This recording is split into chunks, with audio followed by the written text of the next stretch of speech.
രാവിലെ 9 മണി മുതൽ വൈകുന്നേരം 5 മണി 6 മണി വരെയൊക്കെ അല്ലെ രാത്രി വരെയൊക്കെ വർക്ക് ചെയ്യുന്നത് ക്ഷീണിക്കുന്ന ആൾക്കാരെ സ്വാഭാവികമായി കുറച്ച് കഴിയുമ്പോൾ എത്തിച്ചേരും ഇനി ഒരു ബിസിനസ് തുടങ്ങിയേക്കാമെന്ന്, ഒരു മാറ്റത്തിന് വേണ്ടി. അല്ലെ കുറെ നാളായില്ലേ ജോലി ചെയ്യുന്ന, ഇനി ഒരു കച്ചവടക്കാരനാവാം, ഒരു സംരംഭം തുടങ്ങാമെന്ന് പറയും.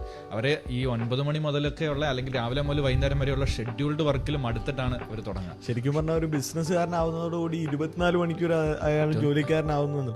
ഈ മറ്റേതായക്കും മര്യാദക്ക് ഉറങ്ങാനെങ്കിലും ഒരു സമയം കിട്ടും ഇതിന്റെ ആരംഭഘട്ടത്തിൽ. കുടുംബത്തോടൊപ്പം ചിലപ്പോൾ ചെലവഴിക്കാൻ എന്തെങ്കിലുമൊക്കെ വീക്കെൻഡുകൾ, അതായത് ഞായറാഴ്ചയെങ്കിലും ഫ്രീ ആയി കിട്ടിയേക്കും. പക്ഷെ ഒരു ബിസിനസ്സിലേക്ക് ഇറങ്ങുന്ന ഒരു തുടക്കക്കാരന്, അതൊരു സ്റ്റാർട്ടപ്പ് ഒക്കെ ആണെങ്കിൽ 24 മണിക്കൂർ 24/7 അദ്ദേഹത്തിന്റെ എല്ലാ പേഴ്സണൽ പ്രയോറിറ്റിയും മാറ്റിവെച്ച് ഡെഡിക്കേറ്റഡ് ആയി വർക്ക് ചെയ്താലൊക്കെ ബിസിനസ് എന്ത് ചെയ്യും ഇന്നത്തെ കാലഘട്ടത്തിൽ വിജയിപ്പിക്കാൻ പറ്റും.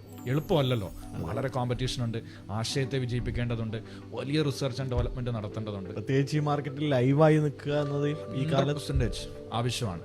അപ്പം അത് കണ്ടിട്ട് അല്ലെങ്കിൽ ജോലി ചെയ്യുന്ന സമയത്ത് ഇപ്പുറം ബിസിനസ്സുകാർ അനുഭവിക്കുന്ന ഒരു സന്തോഷങ്ങൾ കണ്ടിട്ട് ആകർഷിക്കപ്പെട്ടിട്ട് ഇതിലേക്ക് വന്നിട്ട് ഒരു കാര്യമില്ല. ബിസിനസ്സുകാരന് അല്ലെങ്കിൽ ഒരു സംരംഭകൻ വിജയിച്ച ആളുകളൊക്കെ ഒരുപാട് ടെൻഷനുകൾ മറച്ചു വെച്ചിട്ടായിരിക്കും ആ സന്തോഷത്തോടു കൂടി.